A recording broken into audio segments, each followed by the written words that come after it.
all day and all night. And Probably. talking to a million people and getting asked. I'm probably going to be asking a lot of the same questions. I'm sorry. That's no but problem. So. I'll give the same answers, you know. Okay. Got more right down here. All right. So anyway, the 12-inch here just came out in the United States, and so in the United States, this is like the first thing that you've put out. Yeah, that's right. Yeah. But you did put something out in England before that, right? Yeah, I debut single, Indian Rope, which was put out in England on a shoestring budget, and just did the business. Went to number 1 in the independent chart after like about I think it was like 2 weeks. So I just sort of set the standard, and we couldn't let them down. So in 2 weeks, like after you put it out, 2 weeks later. We had like 2,000 pressed initially, and that was gone like within a week into the shops. So we had to just sort of get some money together real quick and get another load printed up. You know. Did you guys just put that out yourselves? You know? Yeah, well, we sort of arranged a bank loan prior to recording it, and that was like £600, and it was like £400 to record the track over 2 nights. And we bought some food, and all we had left was like it was £24, and that paid for a 2-week advertising campaign, which consisted of 2 adverts basically, and then the rest was just gigging and word of mouth, which did the business. How long had you been together before you released that? Because that's pretty amazing. Yeah, well, I've been together about. The Charlatans have been going for 2 years, but we'd been together at that point at something like 3-4 months. That's it? You'd only been together 3 months? Yeah. I'm impressed. We sort of knew what we wanted to do almost straight away, you know. We went in with some definite ideas in mind, you know. Indian Rope being the first single, you know. So, do you want to like talk about those ideas at all? Like what ideas? Well, yeah, like when the Charlatans like were a 4-piece 2 years ago, and then they would then the one guy left, and then it was a 5-piece, and we thought, right, let's just write some real good songs. We know what we've got to do.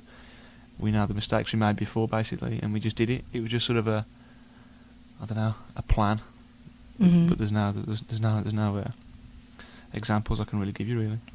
Kind of a lot of. Did you do like a lot of live shows? We used to just like drive up and down the country playing gigs, and then getting to work in the morning, and we just stretched it as far as we could until we had to quit work, you know. How long did you have to keep your day jobs for?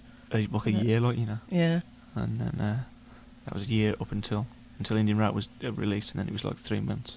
Well, about a month after that, we just jacked it all in, you know. But it was backed up by extensive live work in Britain. But how long did it take? Well, it hit number 1 in 2 weeks. You said it was something like 2 weeks. Yeah, it was steady climb up. You know, you went into the 20, and then it just seemed as every time we just shipped out more records, it went up. And then finally, we just got another shitload into the shops, and then it went up again, you know. Sorry. It's okay. Don't do it again. But in any case, so were you guys a little like intimidated or overwhelmed by that? Because I don't know. Yeah, I mean, you know, see a record at number 1, you sort of get you, but if it's something you always wanted and tried hard for, you sort of accept it dead quick, you know. Yeah. Are you worried at all? Because I mean, it just seems you guys are more or less from Manchester, right? Yeah, well, we're based like 15 miles out of Manchester, and all our early work was based around that area. So yeah, we sort of got sucked into it, which ain't a problem for us. That's cool then. Actually, I want to kind of talk a little bit more about that later, but for now, why don't we just like get another song on and everything? Okay. So this is The Only One I Know, Charlatans UK, on WNYU.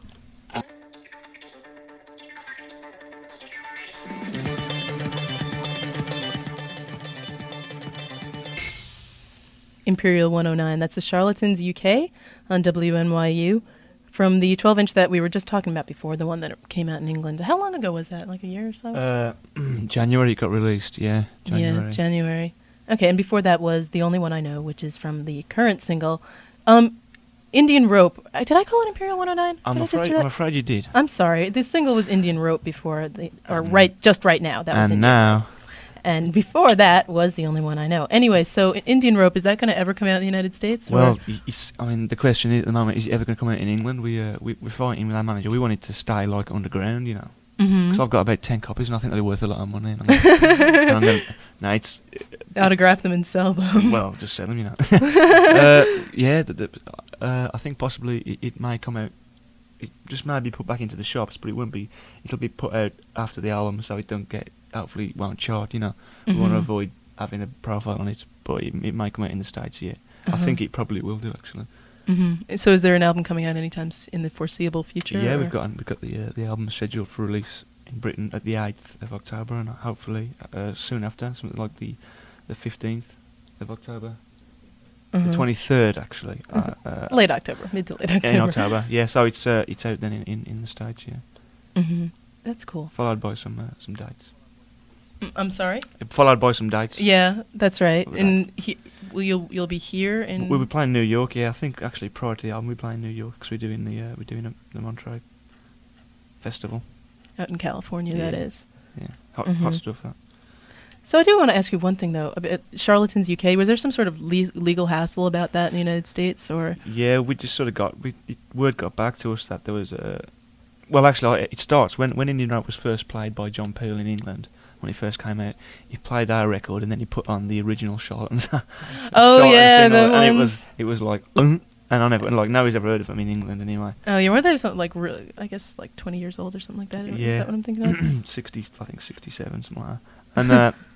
And you never know, they might make a comeback now. Well, that's it. And John Peel had the record, I trust him. Anyway, he played the record, and that's the first we'd heard of it. And then it just started to filter back that those could be possible repercussions, on the legal side of things with us having the same name. So we just took the initiative of putting UK on the end of our name. Yeah, in the hope to avoid trouble before it would start. So we don't. I don't think so personally, but you can never tell. Yeah, you never know because I mean. Who was it? I can't remember who it was. Oh, yeah, Dinosaur Jr. See, there was this like band of kind of like old fogies from the 60s called Dinosaur. Oh, right. And Dinosaur Jr. used to also just be Dinosaur. And then this like band of old fogies sued them and they had to add Jr. to their name. Really? Yeah. I think Dinosaur Jr. is a better name anyway. Yeah, so I should have kept that in the first place. Oh, well. Well, maybe it's fortunate then. Yeah. Although I don't know. Hopefully it didn't cost them anything in legal costs anyway. So I did want to ask you a little about Manchester, just because it's gotten to be kind of a really hyped thing. I mean, I'm sure much more so in England than here, but even here, much more. It's kind of a real buzzword thing. Do you think that's like helpful or harmful, or do you think there'll be? It's never done any harm in England. It never really caused any problems. It was sort of in a way, it was a good thing. I just think it was a case of several bands evolving at the same time. And unfortunately or fortunately, whatever position you're in, one band breaks first, and it happened to be like the Roses, followed really closely by the Mondays, and then the Charlatans after. So it was just a case of lots of bands doing the thing. It was going on for a long while before it actually got hyped up. That's basically evolution. Yeah, because it seems a little like in a couple of things that I've read in some of the British press, it seems like now a lot of the writers anywhere are taking attitudes like, well, I like this Manchester band, but I don't like this one, and blah, blah, blah. Yeah, well, that's it. I mean, there's they're like sort of 10 a penny. Yeah, is that causing any, that's not causing like any friction or anything like that? Friction between the bands or anything like that? No, yeah. No, it's quite, sometimes the British press is a bit laughable, as I'm sure you can imagine, It's fun to watch them sort of build things up, and, you can almost read between the lines of what when they give somebody a favourable review, they'll sort of follow it up by a not so favourable one, you know what I mean? It's just all down to the press, but certainly there was a sort of a surge of good bands. Yeah, see, I think like the British press is kind of valued over here to a point, because a lot of the more underground stuff over here you can only find out about through either A, especially for British bands, through the British press, or B, through fanzines, which are published sort of sporadically. Yeah. So I think people here, kind of... I'll just read it with a touch of I don't know, pinch of salt maybe. Is that the word? That's cool. So okay, let's put on another song. This one be Imperial 109, the instrumental. Charlatans UK on WNYU.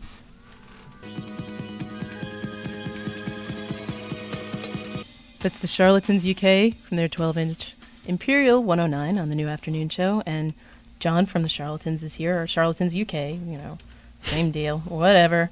So let's see, just to more or less wrap up, you guys are going to be back here, I guess, in October, most likely. Yeah, it's looking pretty promising at the moment, yeah, for a date in October, to tie in with some other dates we got, like, in the area. Have you guys toured outside of England yet? Or? Yeah, we played the Hultsfred Festival in Sweden, and we've played in Ireland a few times, which is sort of across the water from us. Is that a lot, different from saying playing in England? Or? Oh, it's worse. Ireland it was just chaotic. We couldn't get out of the building when we played Ireland. Oh, really? Yeah, it was fabulous. That's great. Beautiful place. Lovely people. Sweden was good too. There's a lot of people there. Yeah, it's going to be interesting to see how the United States reacts. So, I mean, U.S. bands are known for kind of being a little more laid back in that respect. Yeah. You know, it's like even American bands who go and tour in Europe, they'll say, oh, wow, you know, in Europe everybody's so cool, they're enthusiastic, and they'll walk up and talk to you in America, and nobody will give you the time of day. Really? Oh, yeah. Yeah, everybody's, you know, I mean, it's not like people are mean or anything, it's just like a different attitude. mindset. That's cool. So, I don't know, so you guys will be back. Oh, there is one other question that I did want to ask you. It might come off as a little obnoxious, but it's not really meant to be. The only one I know has, like, everybody and their mother said to you that it kind of sounds like Hush. I've never heard of the record. Really? No, I've never heard it in my life. Oh, Hush. wow. Yeah, by Joe South. Or actually, I guess the cover version by Deep Purple is a little more Really? well-known. Yeah. I'll have to buy it. Never heard it. Yeah, because it has that kind of do thing, and the little like doo doo. It has that. It has, Really? like, both of those things. It's really funny. Oh, there you go. Okay. Hush. So I'll get that one. Well, that's just one record I haven't got. it's just kind of funny because I heard it and I was like, wait. But No I idea. don't know. You guys make it your own. In any case, well, it's not like it's not your song, but it's just like, I'm sorry, I don't mean to like You put don't it like apologise. that. You don't apologise. Anyway, This is America. take my foot out of my mouth. And so we're going to go out of here with You Can Talk to Me. And actually, this was originally... This was off one of our very original demos, and it cost like $30 to do the whole session, and this was took off it because it had a good feel. All right. So this is not, I guess we should kind of emphasize, this is not the version that's available on the 12-inch now. No, this is the very first version. It sounds great. Okay. So You Can Talk to Me, Charlatans UK. Thanks for coming up. No problem. And have a good night.